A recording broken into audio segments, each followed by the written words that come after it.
Merci Seigneur. Comment allez-vous, chers amis? Vous avez passé une bonne semaine. Je suis très heureux de vous retrouver.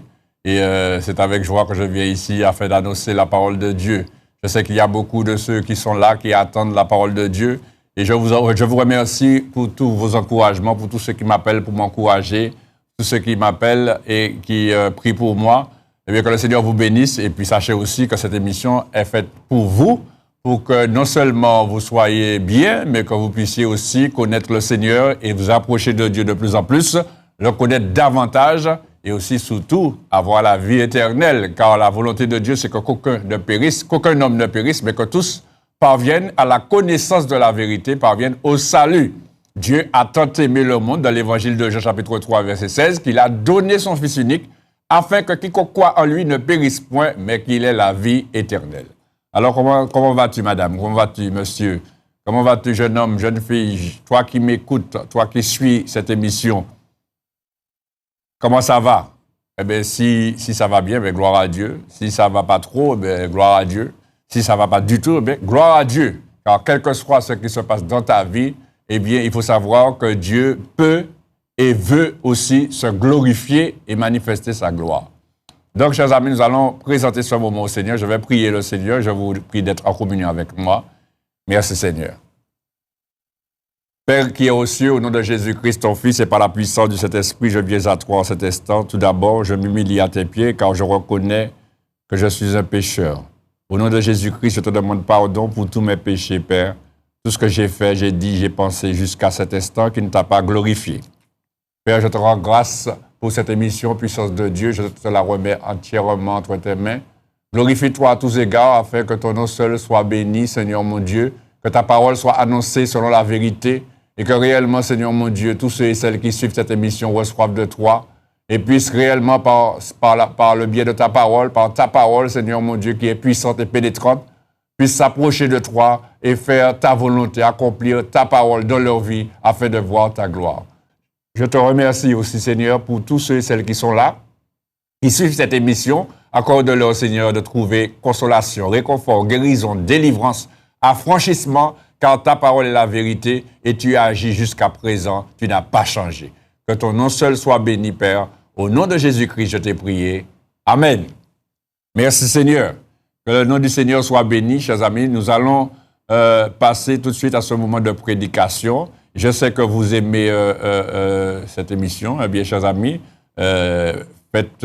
priez pour nous, pour cette émission. Priez pour l'émission Puissance de Dieu. Et puis, tous ceux qui veulent aussi s'engager financièrement pour cette émission, aidez-nous afin de pouvoir continuer à faire l'œuvre de Dieu et à faire avancer la parole de Dieu pour que les âmes soient sauvées. Tout de suite, nous passons à la prédication.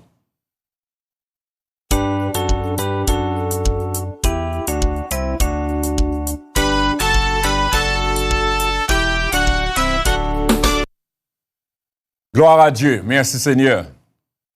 Aujourd'hui, chers amis, je vais vous parler d'un sujet qui est brûlant pour certains, mais c'est un sujet qui est important dans la vie de l'homme aujourd'hui. Et ce n'est pas un sujet qui existe maintenant, mais c'est un sujet qui a toujours existé d'une certaine manière, qu'on ne voyait pas, qui était d'une manière invisible, mais que je vais vous faire ressortir aujourd'hui. Et que vous verrez à ce moment que, eh bien, la parole de Dieu, eh bien, elle dit la vérité. Le sujet, c'est tout simplement le baptême. Et vous voyez, chers amis, quand vous lisez la parole de Dieu, eh bien, vous voyez que vous allez dire que c'est Jean-Baptiste qui est venu avec le baptême. Jean-Baptiste, dans l'évangile de Matthieu, le chapitre 3, la Bible nous dit que Jean-Baptiste venait, il prêchait, repentez-vous car le royaume des cieux est proche, et il baptisait les gens dans les eaux du Jourdain. On peut regarder ce verset. Regardez avec moi dans l'évangile de Matthieu. L'évangile de Matthieu, le chapitre 3. Évangile de Matthieu, le chapitre 3. À partir du verset 1er. La Bible nous dit là, dans l'évangile de Matthieu, chapitre 3, à partir du verset 1er, « En ce temps-là, parut Jean-Baptiste prêchant dans le désert de Judée. Il disait, « Repentez-vous, car le royaume des cieux est proche. » Jean est celui qui avait été annoncé par Ésaïe le prophète lorsqu'il dit « C'est ici la voix de celui qui crie dans le désert, préparez le chemin du Seigneur, aplanissez ses sentiers. » Jean avait un vêtement de poil de chameau et une ceinture de cuir autour des reins. Il se nourrissait de sauterelles et de miel sauvage. Les habitants de Jérusalem, de toute la Judée et de tous les environs, de tout le pays des environs du Jourdain, se rendaient auprès de lui et confessant leurs péchés, ils se faisaient baptiser par lui dans les eaux du Jourdain. Mais voyant venir à son baptême beaucoup de pharisiens et de sadducéens, il leur dit, race de vipères, qui vous a appris à fuir la colère à venir? Produisez donc du fruit digne de la repentance et ne prétendez pas dire en vous-même, nous avons Abraham pour père. Car je vous déclare que de ces pierres-ci, Dieu peut susciter des enfants à Abraham. Déjà, la cognée est mise à la racine des arbres. Tout arbre donc qui ne produit pas de bons fruits sera coupé et jeté au feu. Moi, je vous baptise d'eau pour vous amener à la repentance, mais celui qui vient après moi est plus puissant que moi. Je ne suis pas digne de porter ses souliers. Lui, il vous baptisera du Saint-Esprit et de feu. Il a son vent à la main, il nous nettoiera son air et il amassera son blé dans le grenier, mais il brûlera la paille dans un feu qui ne s'éteint point. Alors, chers amis, vous avez vu que dans ce texte, la Bible nous dit que Jean-Baptiste est venu, il a paru, prêchant dans le désert de Judée. Et qu'est-ce qu'il prêchait? Repentez-vous, car le royaume des cieux est proche. Il prêchait la repentance, chers amis. Et la Bible nous dit que beaucoup se rendaient auprès de lui de tous les pays des environs du Jourdain. Et confessant leurs péchés, ils se faisaient baptiser par lui dans les eaux du Jourdain. Alors la question, chers amis, que je vais poser, mais où est-ce que Jean-Baptiste a entendu parler de baptême? Comment ça fait-il? Où est-ce que cette histoire de baptême est sortie? Parce qu'on voit que Jean-Baptiste vient et lui baptise. Et quand on regarde dans l'Ancien Testament, on ne voit en aucune manière qu'il y a un endroit où on baptisait les gens. N'est-ce pas, chers amis? Alors la question qu'on se pose, mais comment ça fait-il que Jean-Baptiste connaît cette histoire de baptême? Pourquoi Jean-Baptiste baptisait les gens? Pourquoi Jean-Baptiste, eh bien, plongeait les gens dans l'eau, puisque c'était dans le Jourdain, chers amis.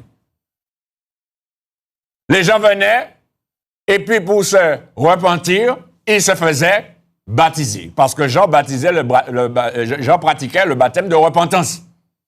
C'est ce que la Bible dit. C'était pour mener les gens à se repentir. Et beaucoup venaient à son baptême, même des pharisiens et des sadducéens. À un point que Jean-Baptiste les a repris. Mais ce n'est pas ce qui nous intéresse. Comment se fait-il que Jean-Baptiste a été mené à pratiquer le baptême? Où est-ce qu'il a appris ça, chers amis? Puisque quand nous lisons du livre de la Genèse jusqu'au prophète Malachie, jusqu'aux évangiles, on ne voit pas de personnes qui baptisent des gens. Eh bien, chers amis, je vais vous dire que ce n'est pas à partir de Jean-Baptiste que le baptême a existé. Et c'est là que je vais vous montrer, chers amis, que le baptême existe depuis le commencement. Il a existé d'une manière représentative, symbolique, l'ombre des choses à venir. Mais il existait quand même, puisque nous savons très bien que les choses anciennes, c'était l'ombre des choses à venir, mais la réalité est en Christ. Et c'est pour cela que dans la dimension de la grâce qui s'approchait, eh bien, la réalité s'est manifestée et c'est la réalité du baptême. Eh bien, regardez, chers amis, la première figure du baptême dans la parole de Dieu avec moi. C'est pour vous montrer, chers amis, que ce n'est pas parce qu'aujourd'hui qu'on parle de baptême que c'est quelque chose qui est nouveau. Beaucoup de personnes, quand ils entendent parler de baptême, eh bien, ils disent « Ah, ça, c'est pas important. Ah non, tu n'es pas obligé de te faire baptiser. » Et puis, ils prennent comme excuse « Ah oui, mais Jésus, quand il s'est crucifié, il y avait 2 brigands sur la croix, il y a un qui est entré au paradis et ne s'est pas fait baptiser. Quelle belle excuse, hein, pour échapper à l'obéissance à la parole de Dieu. Mais il faut savoir, chers amis, que le baptême a toujours existé, d'une manière ou d'une autre. Et c'est pourquoi, quand tu dis que le baptême n'est pas important, tu ne dis pas ce qui est écrit dans la parole de Dieu. Car le baptême est indispensable pour entrer dans le royaume de Dieu. Et vous savez, chers amis, il y a 3 baptêmes. Il y a le baptême d'eau, le baptême du Saint-Esprit et puis le baptême de feu. Jésus en a parlé, mais je ne suis pas là pour pouvoir parler de cela. Mais je suis en train de vous parler du baptême d'eau. Le baptême d'eau, chers amis. Regardez avec moi dans le livre de la Genèse, chers amis. Vous voyez, ce n'est pas là, dans les derniers temps, qu'on vient pour baptiser des gens, chers amis. Il faut savoir que Dieu lui-même a montré que pour que l'homme puisse accéder à un pays où coule le lait et le miel, il faut passer par l'eau. Pour que l'homme puisse accéder à une vie extraordinaire, une vie de bonheur, une vie de paix, il faut passer par l'eau. Pour que l'homme puisse accéder à la purification de ses péchés, il faut qu'il passe par l'eau. Par le baptême, chers amis. Regardez avec moi, chers amis, dans le livre de la Genèse. Le livre de la Genèse, le chapitre 6. Vous connaissez le livre de la Genèse, le chapitre 6. Vous avez entendu, c'est sûr que vous avez entendu parler de quoi? Du déluge, chers amis.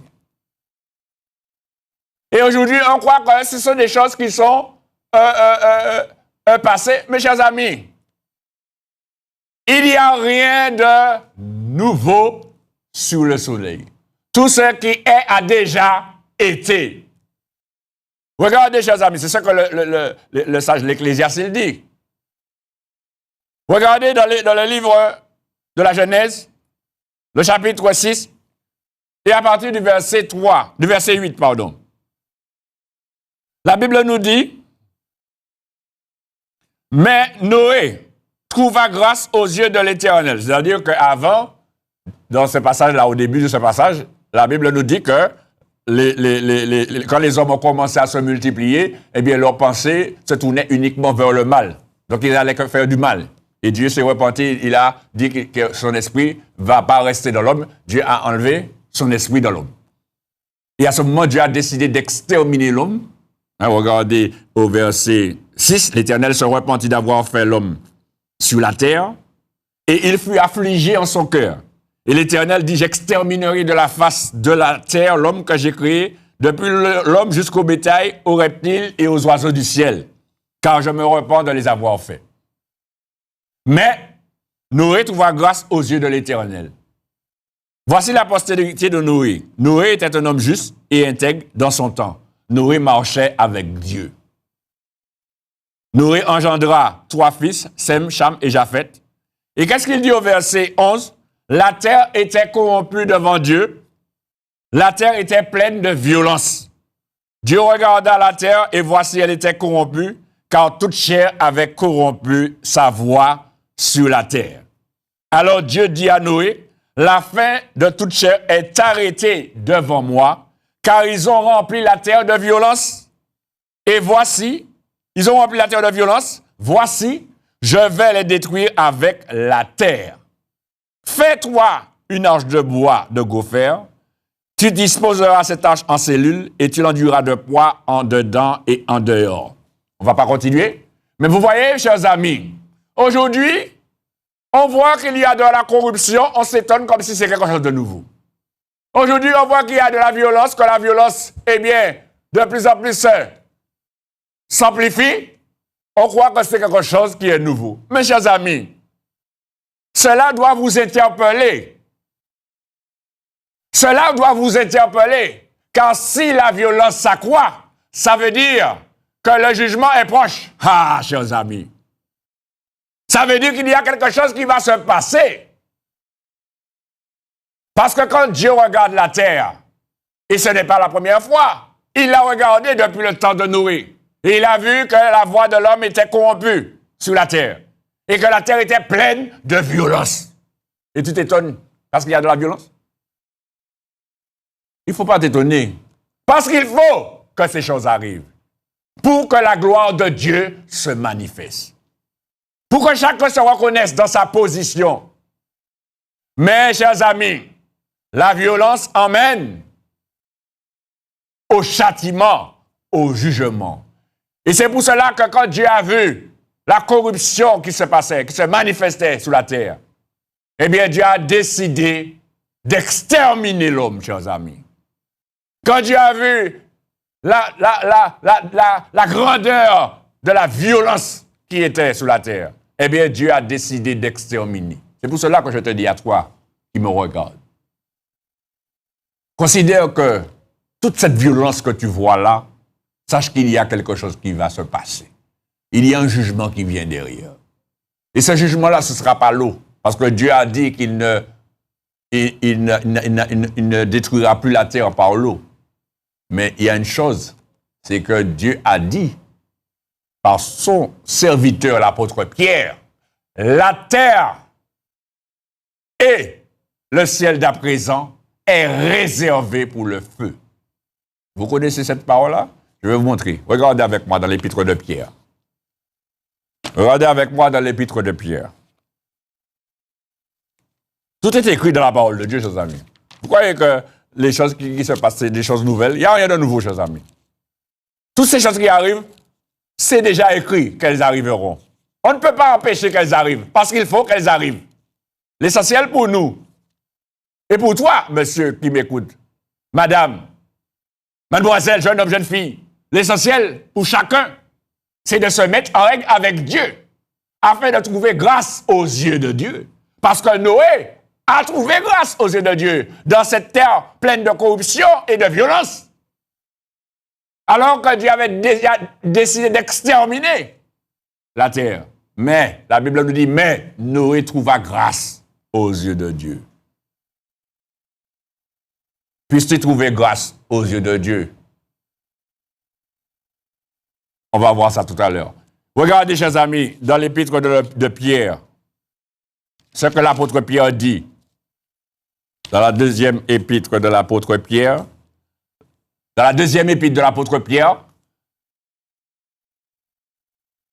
le chapitre 3, regardez avec moi, chers amis, ce qu'il est écrit. La Bible nous dit, « Voici déjà, bien-aimés, la seconde lettre que je vous écris. Dans l'une et dans l'autre, je cherche à éveiller par des avertissements votre saine intelligence, afin que vous vous souveniez des choses d'avance, des choses annoncées d'avance par les saints prophètes et du commandement du Seigneur et Sauveur, enseigné par vos apôtres.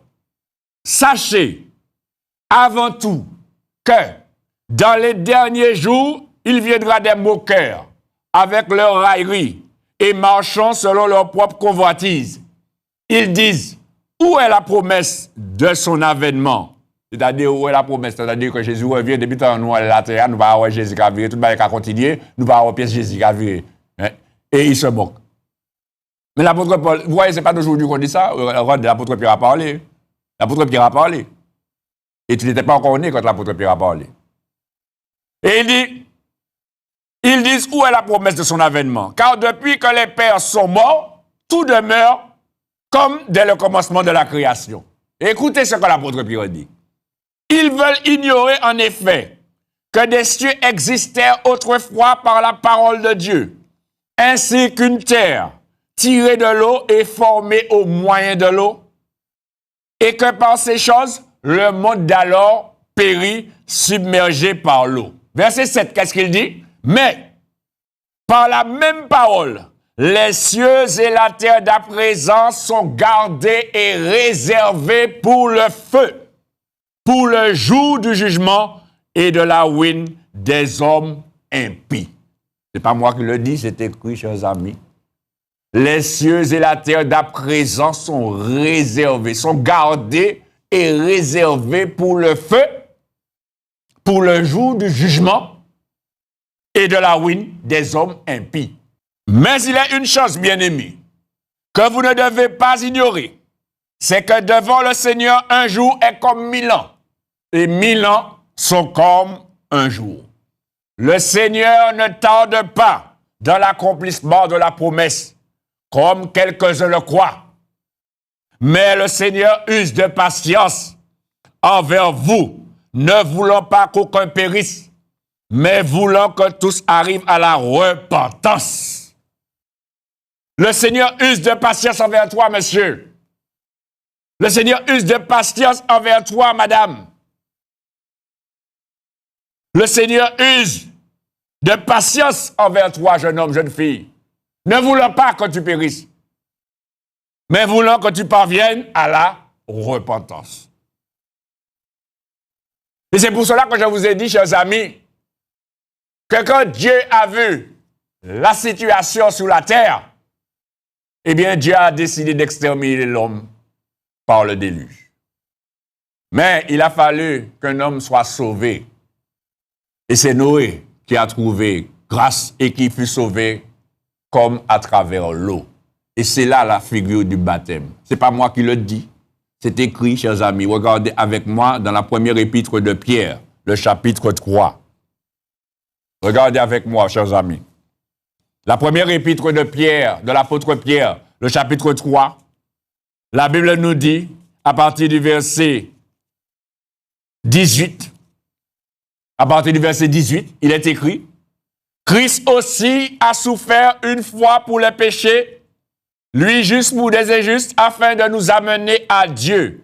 Il a été mis à mort quant à la chair et rendu vivant quant à l'esprit, dans lequel aussi il est allé prêcher aux esprits en prison, qui autrefois avaient été incrédules lorsque la patience de Dieu se prolongeait au jour de Noé, pendant la construction de l'arche, dans laquelle un petit nombre de personnes, c'est-à-dire 8, furent sauvées à travers l'eau.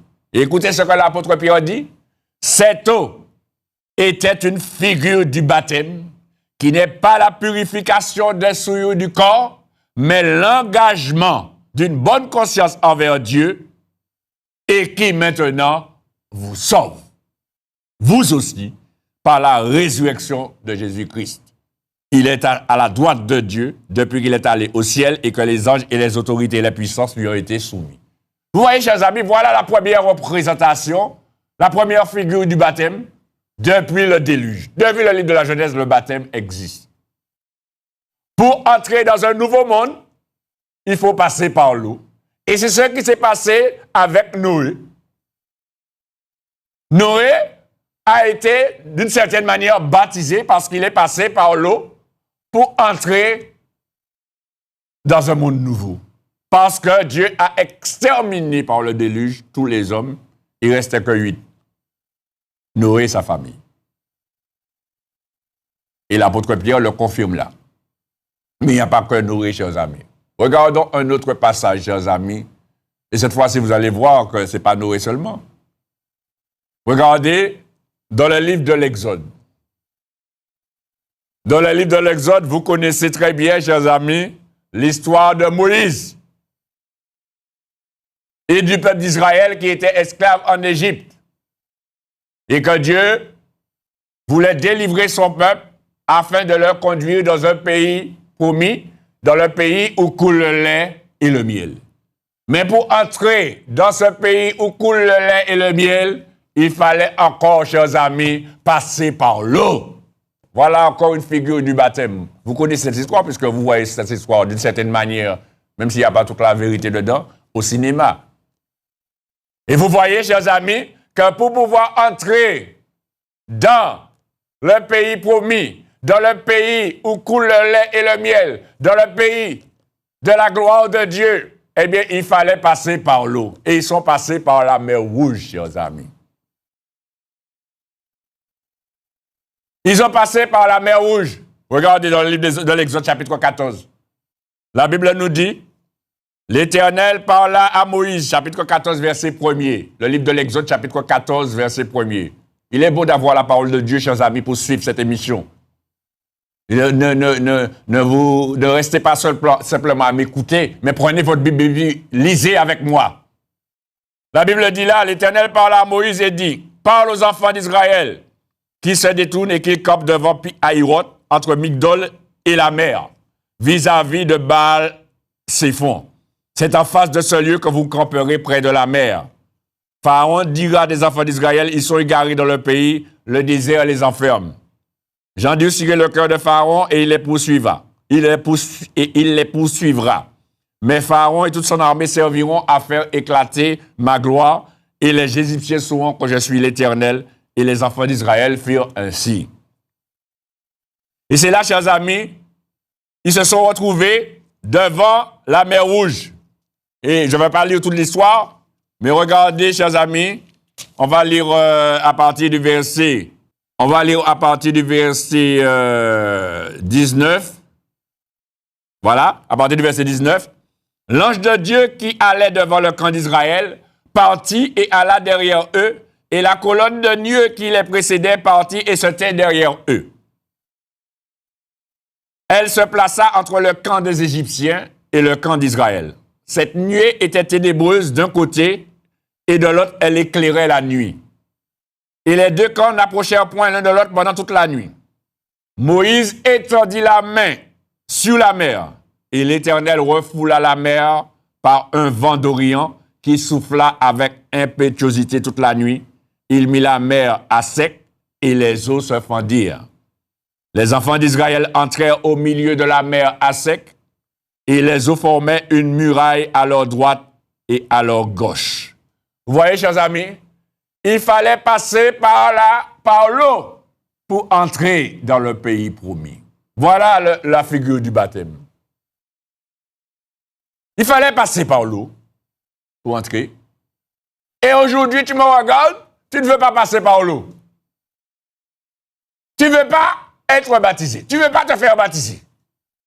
Tu veux avoir la vie éternelle, mais tu ne veux pas te faire baptiser. Alors que dans la parole de Dieu, Dieu nous montre, Dieu te montre, que quelle que soit la situation, quelle que soit ta position, quel que soit ce que tu fais, si tu veux entrer dans la gloire de Dieu, entrer dans le plan de Dieu, entrer dans la volonté de Dieu, il faut passer par l'eau. Si tu veux suivre Dieu dans le chemin, il faut passer par l'eau. Pourquoi Dieu les a fait passer par la mer Rouge? Dieu aurait pu les faire passer autre part?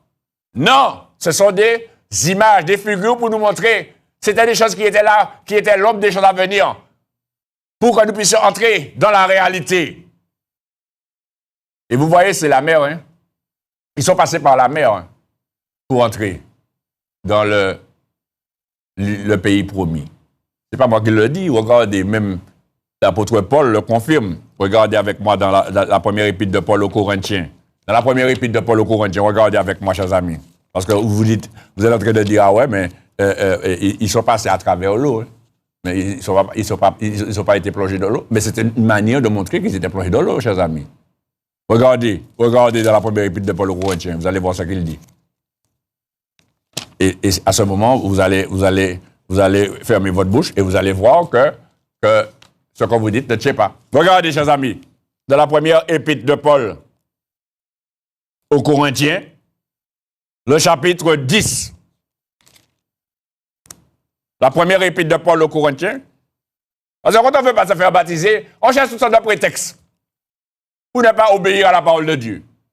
Mais on veut être béni, on veut être sauvé, mais on ne veut pas faire ce que Dieu nous demande. Si Moïse avait décidé non, on ne passe pas. Ce n'est pas Moïse qui commande, chers amis. Quand on veut recevoir les bénédictions de Dieu, on doit obéir, on doit faire ce que Dieu nous demande. Dieu te fait arriver devant la mer, et puis Dieu veut que tu ailles de l'autre côté. Mais si Dieu te fait arriver devant la mer, c'est qu'elle a déjà préparé tout ce qu'il faut pour que tu puisses recevoir la bénédiction. Mais comme toi, tu Tu es en train de regarder autour de toi tout ce qui se passe. Ah oui, je veux bien, mais il y a ceci. Je veux bien, mais je veux me faire baptiser, mais il y a ma femme. Je veux bien me faire baptiser, mais à mes enfants. Je veux bien, mais à mon travail. Il y a toutes sortes d'excuses. Ah, mais je ne suis pas prêt. Ah, j'ai certaines choses à régler. J'ai certaines choses à arranger. Vous tournez un bail pour faire. Si Moïse avait dit ça, chers amis, eh bien, ils seront tous morts par les Égyptiens. Ils seraient tous morts, chers amis. Mais Moïse a obéi à Dieu.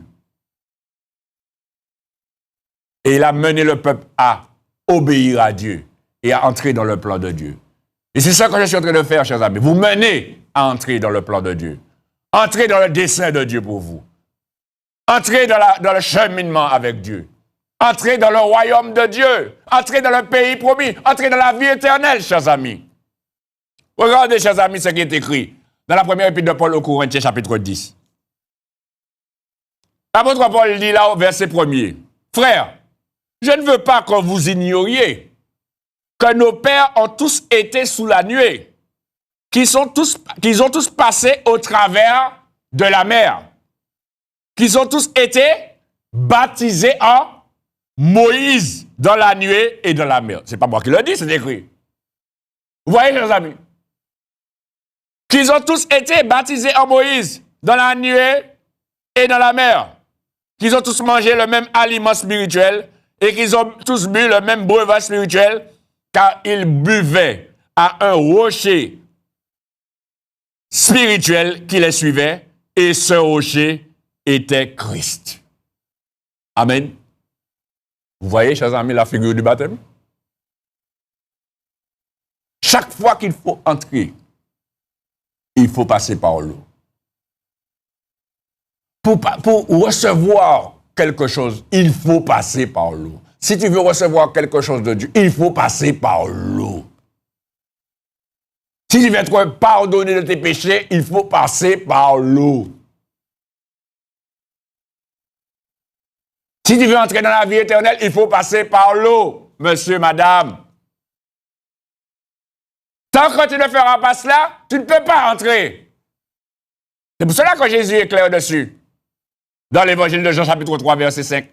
Si un homme ne naît d'eau et d'esprit, il ne peut entrer dans le royaume de Dieu. C'est écrit, chers amis. Regardez cet homme. Un homme qui était lépreux. Et vous savez, la lèpre est représentée comme le péché. Regardez avec moi. Un autre symbole. Une autre figure du baptême. Dans le deuxième livre des rois, le chapitre 5. Le deuxième livre des rois, le chapitre 5. Vous connaissez aussi certainement cette histoire de cet homme, Naaman, qui était lépreux. Eh bien, regardez, chers amis, ce qui s'est passé. Dans le deuxième livre des rois, le chapitre 5. Naaman était lépreux et il voulait être purifié de la lèpre. Lisons, chers amis, verset 1er.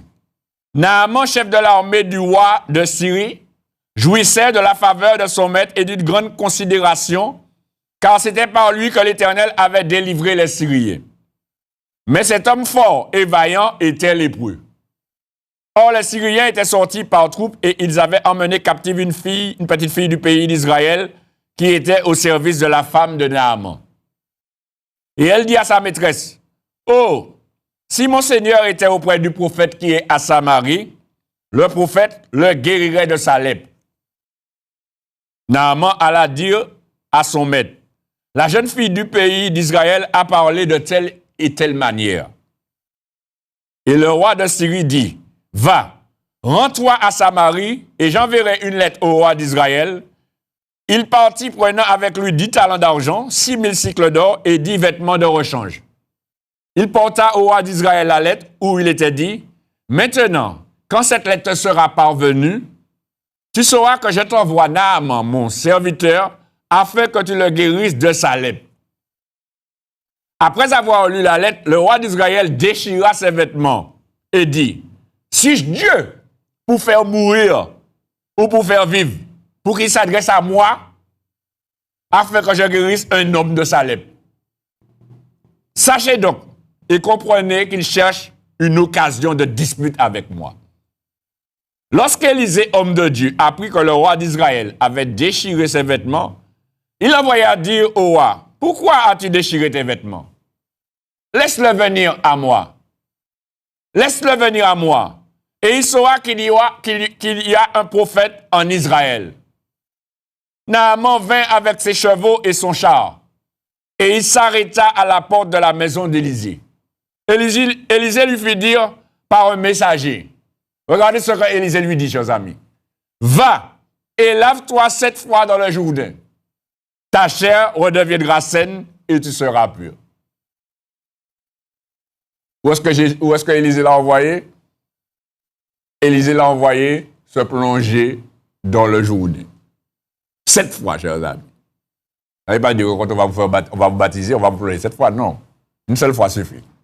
Mais tout ça, ce sont des figures. Ce n'est pas la réalité. La réalité, on est dedans aujourd'hui. Mais c'est une figure du baptême, chers amis.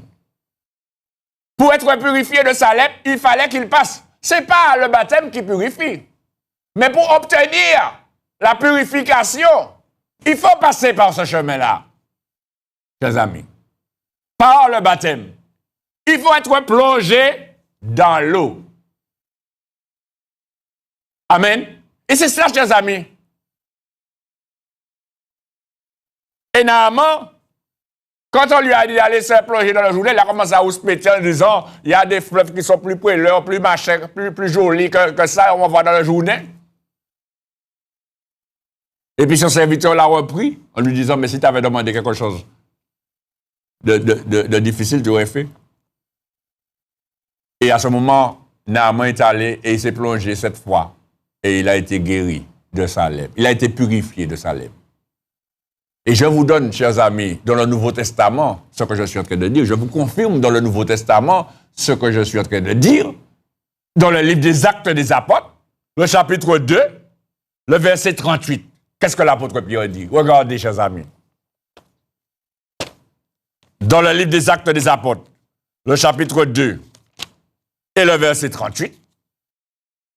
Quand les hommes sont venus vers l'apôtre Pierre après avoir entendu le discours de l'apôtre Pierre, qui a parlé de Jésus-Christ, qui a prêché la bonne nouvelle de l'Évangile, ils ont posé la question à l'apôtre Pierre en disant, au verset 38, au verset 37, après avoir entendu ce discours, ils eurent le cœur vivement touché et ils dirent à Pierre et aux autres apôtres, hommes frères, que ferons-nous? Et qu'est-ce que l'apôtre Pierre leur a dit?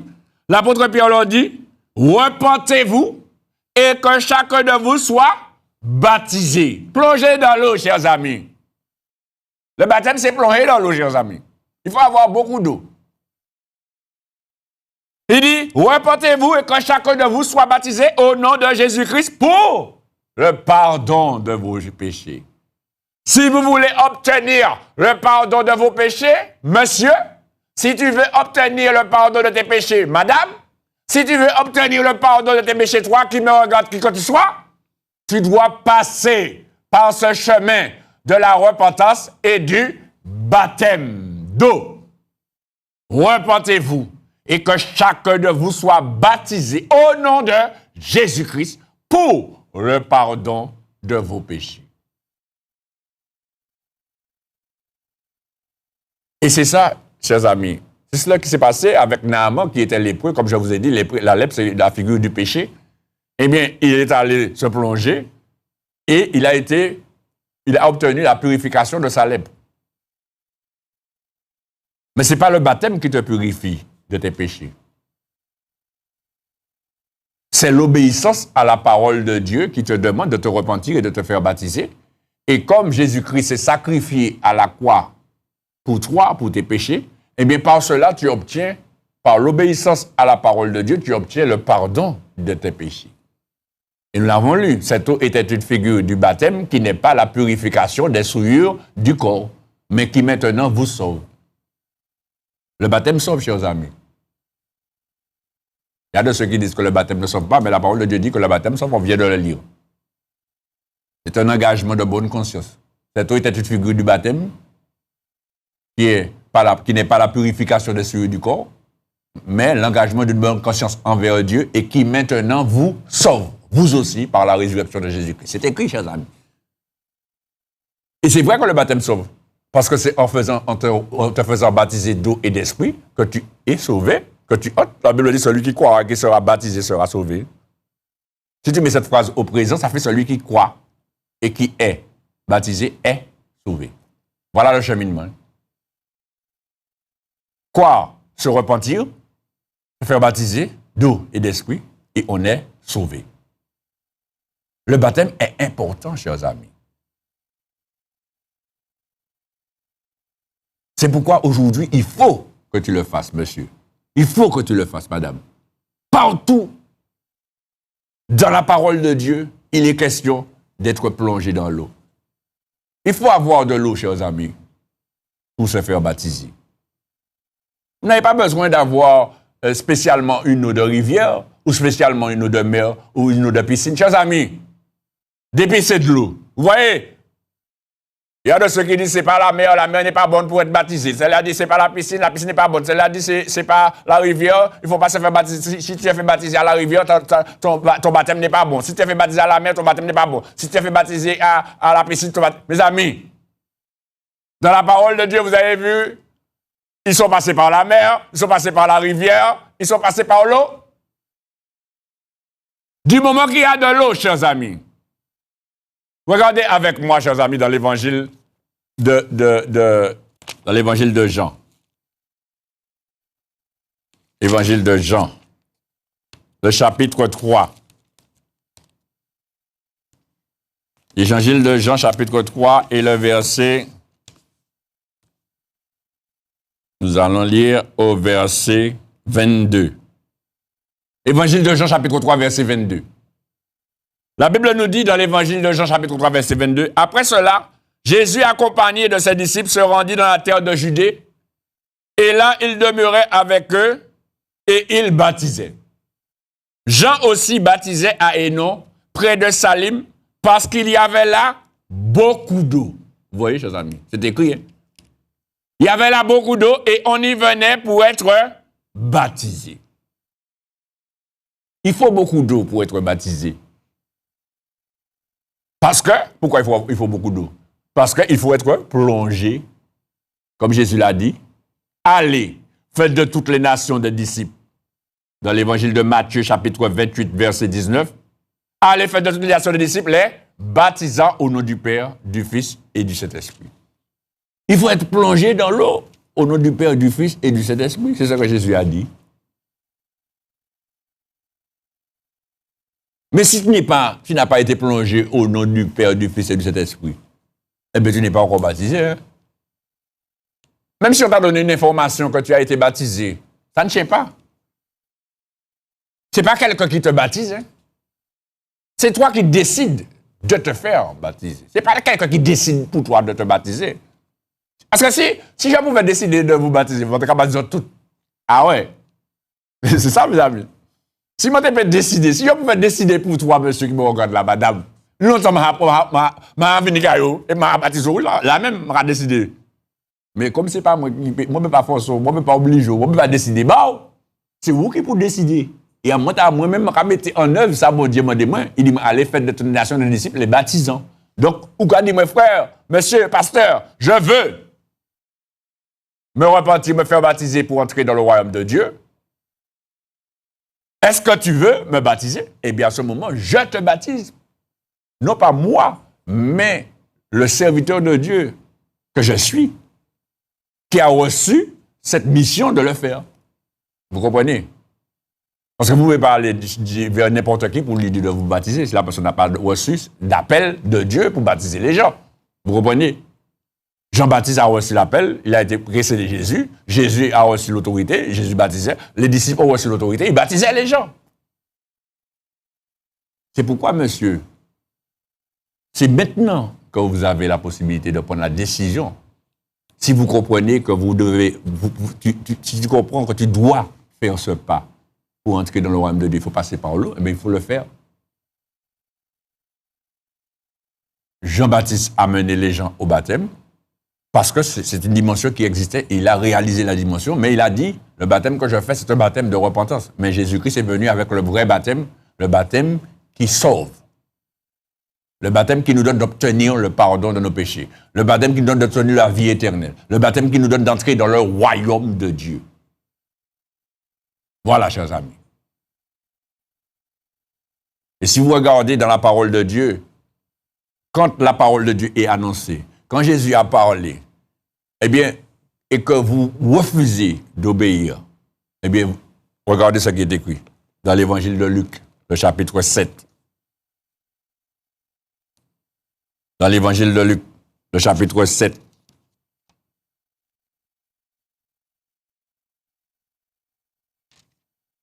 Et le verset 29. Évangile de Luc, chapitre 7.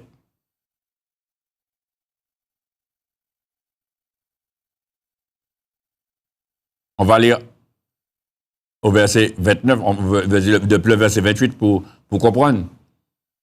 Je vous le dis, dans l'évangile de Luc, chapitre 7, verset 28, je vous le dis, parmi ceux qui sont nés de femmes, il n'y a point de plus grand que Jean. Cependant, le plus petit dans le royaume de Dieu est plus grand que lui. Et tout le peuple qui l'a entendu, et même les publicains, ont justifié Dieu en se faisant baptiser du baptême de Jean. Mais les pharisiens et les docteurs de la loi, en ne se faisant baptiser par lui, en ne se faisant pas baptiser par lui, ont rendu nul à leur égard le dessein de Dieu. Vous voyez, chers amis, quand on refuse d'obéir à Dieu, quand on refuse de se faire baptiser, on rend nul. Tu rends nul, monsieur, à ton égard le dessein de Dieu. Quand tu refuses, quand tu traînes, quand tu prends du temps, tu dis tas de choses, et puis tu ne te fais pas, et puis tu veux que les choses changent pour toi, mais tu rends nul à ton égard le dessein de Dieu. Dieu a un dessein pour toi. Dieu a un plan pour toi. Et le prophète Jérémie l'a dit dans le chapitre 29. Car je connais les projets que j'ai formés pour vous. Projets de paix et non de malheur. Afin de vous donner un avenir et de l'espérance. C'est écrit dans le livre du prophète Jérémie, chapitre 29. Dieu a des projets pour toi. Mais tu ne veux pas obéir à la parole de Dieu. Comment vas-tu faire pour entrer? Dans toute la parole de Dieu, tous ceux qui reçoivent la parole de Dieu, ils se font baptiser. Jésus s'est fait baptiser. Tous les disciples ont été baptisés. Même dans le livre des Actes des Apôtres, regardez avec moi quelques textes. Regardez avec moi dans le livre des Actes des Apôtres, regardez chapitre 8 par exemple. Le chapitre 8. Au verset 12. Il est parlé de Philippe qui a prêché l'évangile. Et la Bible nous dit au verset 12, chapitre 8, du livre des Actes des Apôtres, chapitre 8, verset 12. Mais quand ils eurent cru à Philippe qui leur annonçait la bonne nouvelle du royaume de Dieu et du nom de Jésus-Christ, hommes et femmes se firent baptiser. Simon lui-même crut et après avoir été baptisé, il ne quittait plus Philippe. Quand on croit à la parole de Dieu, on se fait baptiser. Quand on croit à la parole de Dieu, on passe par l'eau. Parce qu'on veut entrer dans le royaume de Dieu, parce qu'on veut avoir la vie éternelle. Il faut te faire baptiser d'eau. Et regarde plus bas encore, toujours le chapitre 8 des Actes des Apôtres, quand Philippe a rencontré l'eunuque, on en a déjà parlé, mais juste pour vous montrer que quand ils continuaient leur chemin, verset 36, comme ils continuaient leur chemin, ils rencontrèrent de l'eau. Et l'eunuque dit à Philippe, voici de l'eau, qu'est-ce qui empêche que je sois baptisé? Philippe lui a parlé du baptême, chers amis.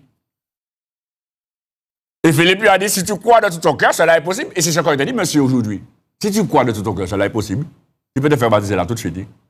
Si tu crois que Jésus est le Fils de Dieu, tu peux te faire baptiser. Et tout ce que tu as besoin, c'est de croire à la parole de Dieu. Si tu me dis que tu ne crois pas, je ne peux pas te baptiser. Mais si tu me dis que tu crois que Jésus-Christ est le Fils de Dieu, que Jésus-Christ est mort pour tes péchés, que Jésus-Christ est sorti du ciel, descendu sur la terre, il a marché, il a été maltraité, il a été opprimé, il a été crucifié, il est mort, le troisième jour, il est ressuscité, que tu crois. Et si tu reconnais que tu es un pécheur, eh bien voilà tout ce qu'il te faut pour te faire baptiser. Il faut entrer dans le royaume de Dieu. Regarde encore dans le livre des Actes des Apôtres, chapitre 16. Dans le livre des Actes des Apôtres, chapitre 16. Il y a tous les versets, chers amis, tous les versets. Le geôlier qui se trouvait là avec Paul et Silas. Ils ont dit à Paul et Silas, qu'un homme, frère, que faut-il que je fasse pour être sauvé? Et l'apôtre Paul et Silas leur a répondu, crois au Seigneur Jésus et tu seras sauvé, toi et ta famille. Regardez, dans le livre des Actes des Apôtres, chapitre 16, verset 31. Paul et Silas répondit, verset 30, Seigneur, que faut-il que je fasse pour être sauvé? Paul et Silas répondit, crois au Seigneur Jésus et tu seras sauvé, toi et ta famille. Et ils lui annoncèrent la parole du Seigneur, ainsi qu'à tous ceux qui étaient dans sa maison.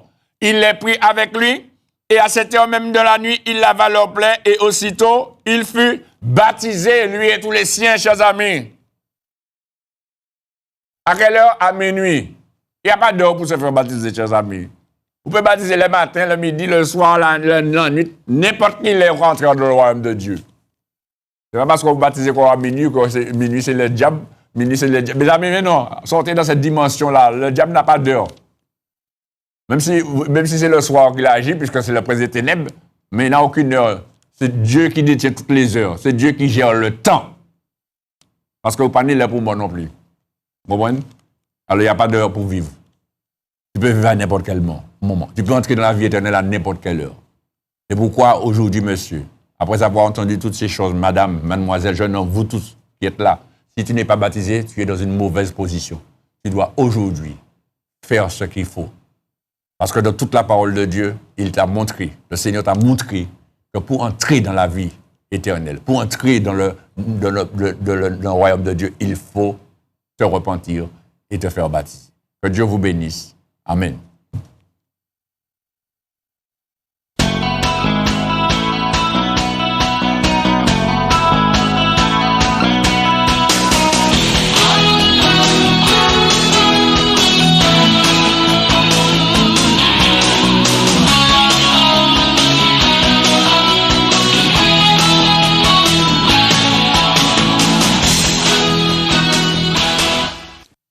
Nous allons passer tout de suite aux annonces, chers amis.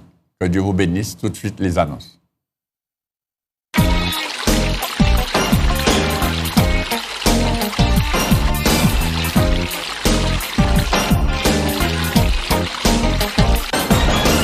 L'association El Rafa, Dieu qui te guérit, mission évangélique, se situe à la ZAC de Rivière-Roche, bâtiment D5, 97 200, Fort-de-France.